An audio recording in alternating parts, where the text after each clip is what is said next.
Welcome back to American Agenda. I'm Bob Sellers here with Heather Childers. And we wanted to talk about something that just coming across some breaking news. Governor Cuomo here in New York announcing what appears to be a monument that he would like to build in honor of essential workers. The tweet, "Our essential workers selflessly serve their fellow New Yorkers throughout COVID.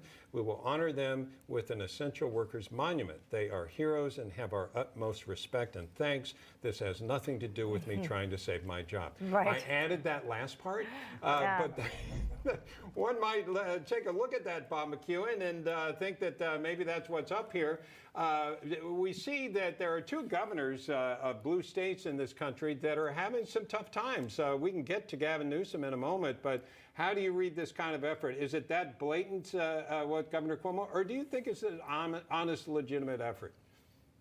Well, you know, it wasn't that long ago, just a few weeks ago, that we still remember when he was lecturing the entire world. He said that all of these people were going to die unless they had ventilators. And of course, Donald Trump buried him in ventilators. They didn't even ship him across the river. They had so many, kept them in storage. They said there weren't enough beds, and so they converted the Javits Center and brought the SS Comfort. Didn't use either one of them, and then gave an order that those that were ill to send them back into the most vulnerable population in the nursing home. So this guy's a real piece of work. And then he wrote a book claiming, "Look what a great job I did." So he's. I just want to say, we were talking earlier. Heather did a really outstanding job in interviewing the president. You know, he's like interviewing a thoroughbred.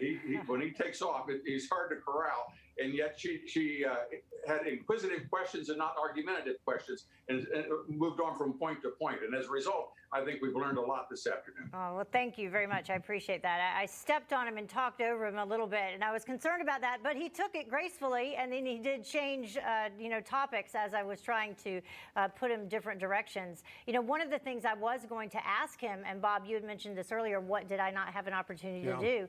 And it's this discrepancy in how the different governors have been treated. Specifically, since we're talking about Governor Cuomo, you can compare that to what just happened on 60 Minutes with Governor DeSantis and how he has been treated there for this issue and these allegations regarding vaccine distribution to Publix grocery stores, which turned out to be completely untrue, the story that 60 Minutes did. And lots of people saying now that they're going to have to walk that back. But it's just interesting, Aaron, when you look at the way these governors are treated in the media, the Democratic governors and the states of California and New York specifically, versus, a state like Florida that by all indications has handled COVID correctly. Oh, it's ridiculous. And by the way, when that breaking news just popped up, I thought you were going to tell me that Governor Cuomo resigned because not one, not two, not five, but 10 women have gone on the record and indicated that he is engaged in sexual misconduct. So I didn't expect anything other than a resignation from him. He should have his tail between his legs, and he should really not even be in public office anymore. Because not only do we have the nursing home scandal, where so many people lost their loved ones who were elderly, but these accusations, and they're really mounting right now. Yeah. But yes, of course, that's New York. I actually left a blue state for the red state of Florida, and Governor DeSantis is seen as a hero down here. He has done such a great job handling the coronavirus. Our unemployment numbers are very low. We are doing great as a state. And by the way, everything that 60 Minutes said was false. Democrats in the state are coming out in favor of DeSantis.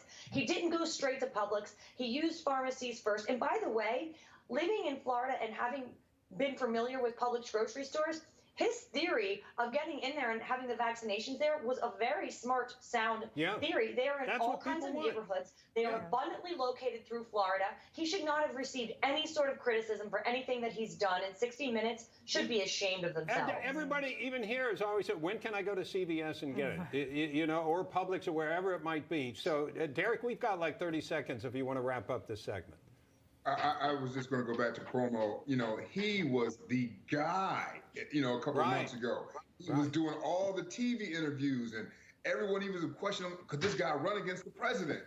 And it was just, and now, as Aaron said, you have 10 young women, 10 young ladies who are now coming forward. And I was just as surprised as her. I thought the breaking news was going to say something. He's about to resign or step down. Oh, yeah, right. Not that he was going to put up an essential workers monument. That essential workers monument could have been put up years ago. It's funny you mentioned that because I said a monument to the people from 9/11.